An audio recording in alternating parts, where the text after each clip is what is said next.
Hi guys, welcome back. Thank you for joining us once again. Today I've got a review of another air rifle. The farmer where we do our pigeon shooting has mentioned that he's having some real trouble with rabbits at the moment. We've been out a few times with the shotgun and had varying amounts of success. But what we've discovered is, at least on the land where we shoot, after you've fired your first shot, you've got about half an hour before they'll reappear again because of the noise of the shotgun. So what we've decided to do is to try and attack them with air rifles. So we've gone and bought ourselves air rifles. What we've chosen is a spring-powered air rifle, as opposed to a PCP or CO2. The reason being that we want to do it as cheaply as possible, without as much hassle as possible. So we thought springers would be the way to go. So here we have it. This is the Hammerli 800 in its black guise, commonly now sold as a kit with the scope and the silencer, as the Armex Blackout. So what we get for the money? We paid £160 for these. For that you get the gun, you get the scope. This one is a Hawk 39x40 scope, and the Armex Backdraft Silencer, which I will come on to in a moment. So let's have a closer look at the gun. Okay, as usual we'll start at the butt end. This is billed as a rubberized butt pad. I suppose it is rubber, but it's very hard. There's no giving it at all. The stock is of course composite material, synthetic. Very nice pressed mould checkering, pressed moulded checkering, right the way across the fore end. If you notice, the fore end is really slim. It's very slimline, which I quite like, to be fair. It gives it the feel of more of a 22 rimfire, with it being really nice and small, I think anyway, personally. The barrel, believe it or not, is really quite short. You can't really see for the light there, can you? It's really quite a short barrel. I'll come on to the silencer in a minute because it's billed as something quite special. That remains to be seen. I found a few issues with this.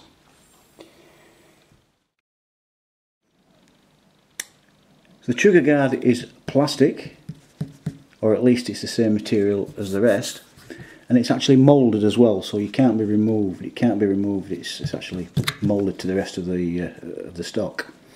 The trigger blade is quite straight. It doesn't really have any detrimental effect, I haven't found anywhere so far, particularly with this really rather nice thumb muscle cutaway there. It guides your finger onto trigger really nicely. So there we have the trigger. It's a two-stage trigger, and it is adjustable. And from what I've seen so far, the difference between the stage 1 and stage 2 is very positive. There's no, "Ooh, when's it going to go off?" It does creep up very nicely and then stop dead. And then the actual release of the trigger is really quite crisp on this one. So I'm pleased with the trigger. The breech end has a very nice rubber O-ring. However, I must say it is slightly angled, so you must make sure that you seat the pellet home fully and make sure it's not protruding in any way, shape or form, because it will shave off the skirt when you close the breech. A nice feature I find on this gun is that the barrel is actually centred around a bolt, a rather nice bolt, which you can tighten up. So as the years go by and the barrel gets a little bit loose perhaps, you can actually tighten it up down the years as you see fit. That's a useful little feature, I think. The safety catch is on the rear of the action. It's resettable and automatic, so as soon as you cock the rifle, the plastic bit here at the back, which is plastic, pops out and you can reset it at any time. There's no anti-bear trap on this gun, so it is a gun that you can decock should you wish. Obviously you keep hold of the barrel, pull the trigger and then release the barrel slowly. so you can decock this rifle, which is a useful feature, I think. So let's move on to this Backdraft Silencer, shall we? Okay, so you have two configurations with this moderator. The first configuration, as it is now, is what they call sniper mode. And it gives the barrel a longer appearance. The actual sound suppression chamber in this configuration, if you can see those screws there, I don't know if you can see that from there, is that length. It's about 140, I think, 140 millimeters. Where the reflex chamber at the back is about 60, I think, or something like that. Can't be too sure on those numbers. But if you want to reverse it, all you do is to undo this.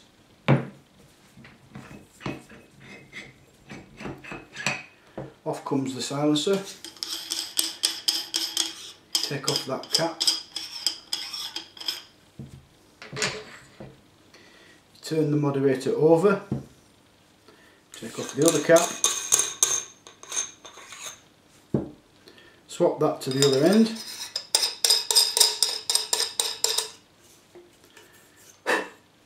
And then refit the silencer. Locating it carefully not to cross thread it.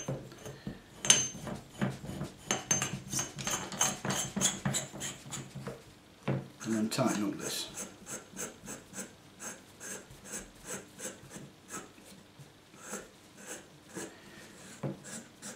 And this is what's known as reflex mode, where the barrel looks a lot shorter. Ideal, of course, for going around barns and tight places like that. As far as performance goes, it's not built to have any difference whatsoever in performance. They do say that in this mode it's slightly louder than it is in the other mode, in sniper mode. I've yet to actually notice any noticeable difference, certainly from close up. I think the trick will come when you get further away, when you'll notice the difference. Now, here's the thing. Here's what I don't like about this silencer, or at least particularly this one. And I would love to hear from anybody else who's had one of these or has got one of these currently that can tell me if they have the same problem. So here's the Backdraft Silencer with both end caps removed, and you can see that if you look down there, very, very simple baffles, very, very simple. And you can see the difference in length between that mode and that mode. You can see how it works. Now, that piece of aluminium, which I'm assuming is all it is held in by these screws here, which were loose